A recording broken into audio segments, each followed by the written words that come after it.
Bismillahirrahmanirrahim. Assalamualaikum warahmatullahi wabarakatuh. Perkenalkan, saya Zidka Zamira bersama rekan saya Risa Quratul Aini. Pada kesempatan kali ini, kami akan mempresentasikan hasil dari penyelesaian studi kasus, yaitu studi kasus yang kami pilih yaitu studi kasus nomor 1 tentang statistika deskriptif. Kenapa kami memilih studi kasus ini? Yaitu karena rumus-rumus yang digunakan dalam penyelesaian kasus ini insya Allah telah kami kuasai. Maka dari itu, kami bisa menyelesaikannya dan membuatnya menjadi program sederhana di Python. Jadi, tujuan dari topik studi kasus nomor 1 ini yaitu yang pertama, kita harus mencari rata-rata dari setiap mata kuliah. Lalu yang kedua, kita harus mencari standar deviasi dari tiap nilai mata kuliah. Lalu selanjutnya kita harus mencari nilai minimal dan juga nilai maksimal dari tiap mata kuliah. Lalu kita mencari nilai rata-rata dari setiap mahasiswa. Lalu selanjutnya kita mencari nilai minimal dan maksimal dari tiap rata-rata mahasiswa. Selanjutnya landasan teori.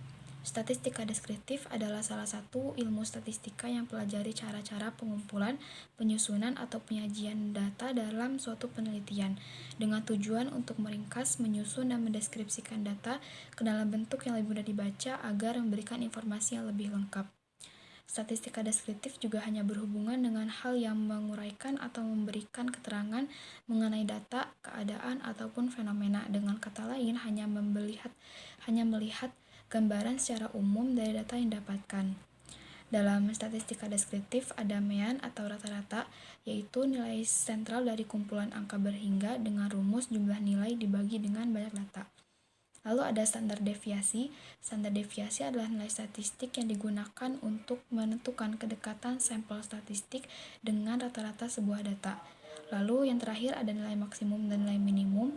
Nilai minimum adalah nilai terkecil dalam kumpulan data yang sudah diurutkan, lalu nilai maksimum adalah nilai terbesar dari kumpulan data yang sudah diurutkan. Dalam statistika deskriptif ada namanya tabel distribusi frekuensi.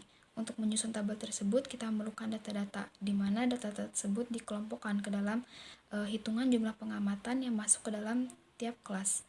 Untuk dapat mengelompokkan data tersebut, diperlukan penyusunan dalam bentuk array. Semakin modern, semakin banyak pula data dan semakin kompleks perhitungan dilakukan. Kegiatan tersebut tidak lagi bisa dilakukan secara manual oleh manusia. Maka dari itu kita membutuhkan komputer untuk membantu menyelesaikan pekerjaan tersebut. Di mana dalam kegiatan dilakukan komputer itu memerlukan bahan, wadah, alat, serta algoritma. Di mana bahan adalah data, wadah adalah variabel, alat adalah operasi matematika, dan algoritma yaitu cara atau prosedur. Langkah yang kelompok kami ambil untuk menyelesaikan studi kasus ini yaitu menggunakan rumus-rumus statistika deskriptif seperti mean, standar deviasi, mencari nilai maksimal, dan mencari nilai minimal. Tentu saja rumus-rumus tersebut kami ubah ke dalam bentuk kode Python. Untuk menyelesaikan studi kasus ini, kami menggunakan Jupyter Notebook. Dan juga, seperti yang telah kita pelajari selama 1 semester ini, kami menggunakan struktur-struktur dasar algoritma seperti sequence, selection, dan juga loops. Dan tidak lupa juga kami menggunakan tipe data bentukan serta menggunakan subprogram. Dalam menyelesaikan studi kasus ini, kami menggunakan cara-cara manual dan sama sekali tidak menggunakan fungsi bawaan dari Python tersebut. Ini adalah hasil serta pembahasan. Untuk soal A, ini menggunakan rumus mean yaitu total seluruh dibagi 10, dan hasilnya ini untuk tiap mata kuliah. Untuk yang B, kami menggunakan rumus standar deviasi, yaitu mencari varians dulu, lalu mencari standar deviasi, dan ini hasilnya.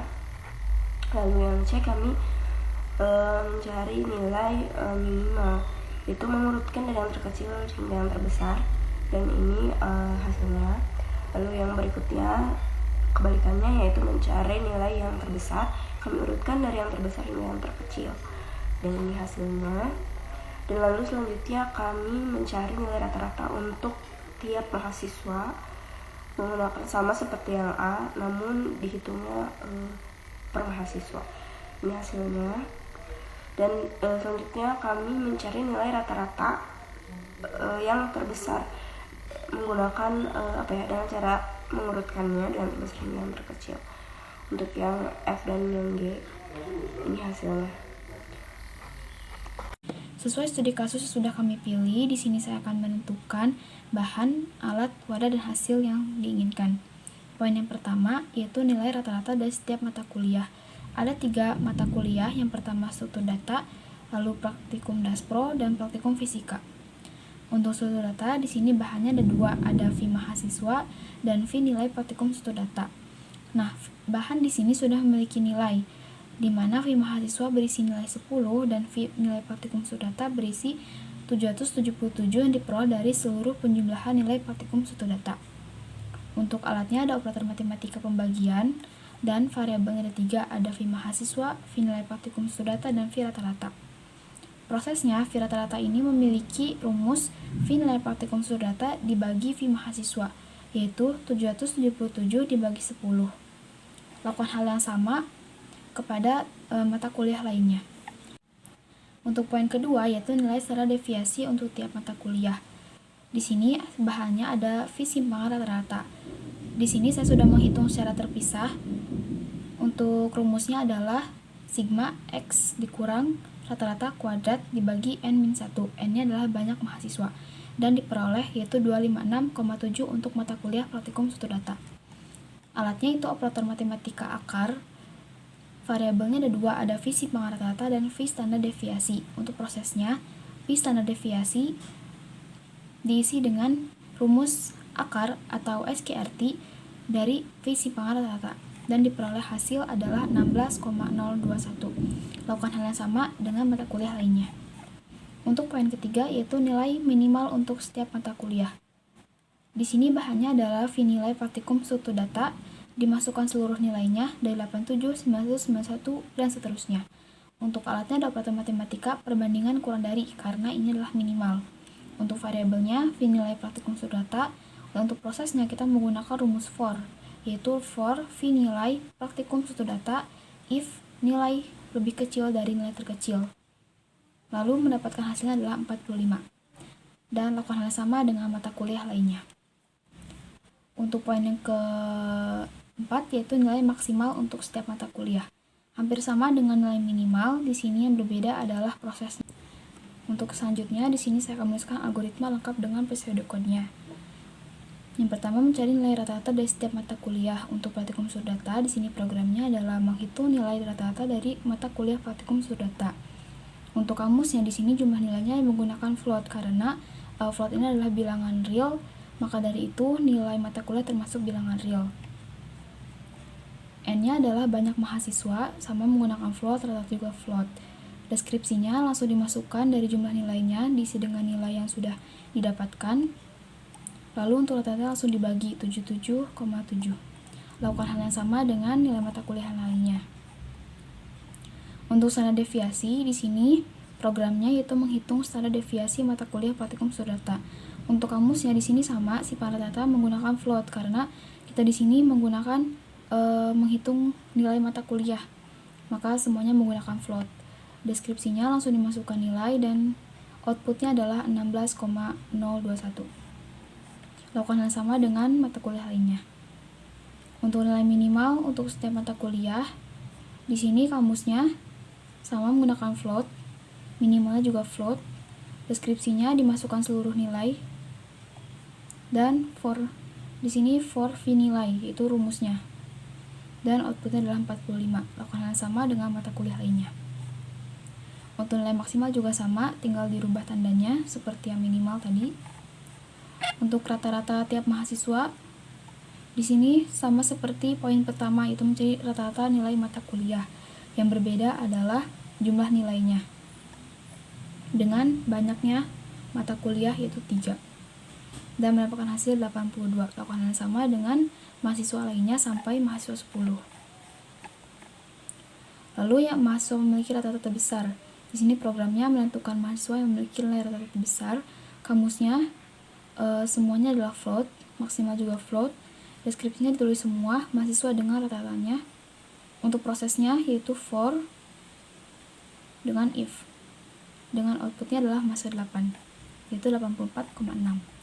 Untuk rata-rata kecil juga sama, hanya berbeda tandanya pada prosesnya. Sekian untuk pembahasan algoritma menggunakan pseudocode. Dan inilah kode di Jupyter Notebook yang telah kami buat untuk menyelesaikan studi kasus 1 menggunakan rumus-rumus dari statistika deskriptif. Ini untuk yang A, kami menggunakan subprogram dan juga struktur dasar algoritma lainnya. Lalu ini untuk yang B, ini untuk menghitung standar deviasi, kami tidak menggunakan subprogram, benar-benar cara manual. Lalu ini yang C, ini kami menggunakan subprogram juga. Yang D ini menggunakan subprogram juga. Dan selanjutnya yang E ini kami menggunakan subprogram juga.